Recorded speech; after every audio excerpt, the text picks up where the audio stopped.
My name is Damien Shen, and I guess I consider myself a multidisciplinary artist.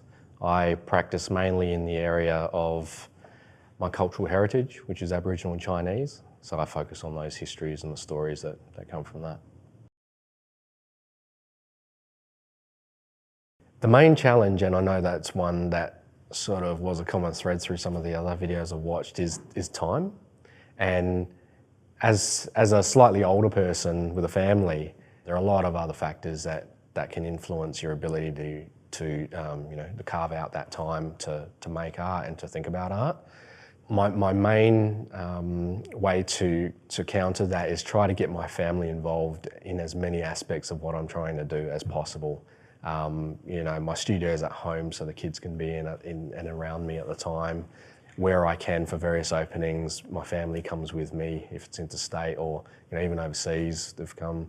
And I guess the measuring stick is if the family is happy and okay, then pretty much everything's okay. Nationally, a few years back won the emerging category, the Blake Prize, within a couple of months of a national prize in South Australia, the Prospect Portraiture Prize. So at the same time, so that in a way is a catalyst to getting your name out there. So I think that's probably part of the reason why the trajectory was so positive in the beginning.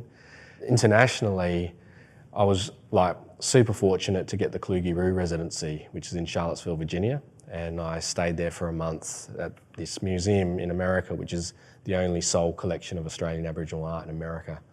And the thing about the international residencies is you're treated like an international artist, like each and every day that you are there. And that in itself is quite an amazing opportunity and experience. And I spent 3 months in the US in the end, so I spent a month in New York and got to travel around a lot. And the amount of institutions I went to and shows that I got to see was incredible.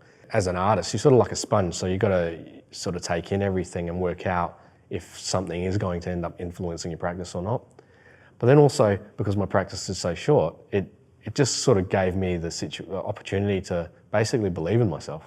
It's like, you know what, I'm here in America just doing this thing and it just feels so surreal. If I take that sort of step back into when I began, I was basically standing at the Goma in front of a Vernon Marquis drawing, looking at that and going, I wonder if I can still draw, and if I can, maybe I can have an exhibition. And that was sort of where it all started. Pretty amazing.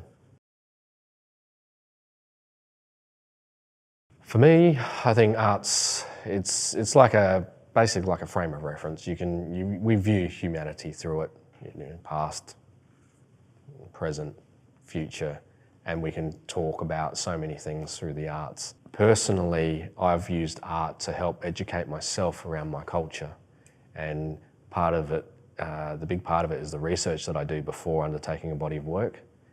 I educate myself and then I turn it into art, which ideally is something that is captivating for an audience or can grab their attention for a moment, and then you deliver that knowledge that you've learnt to them as in form of like an educational piece to some degree.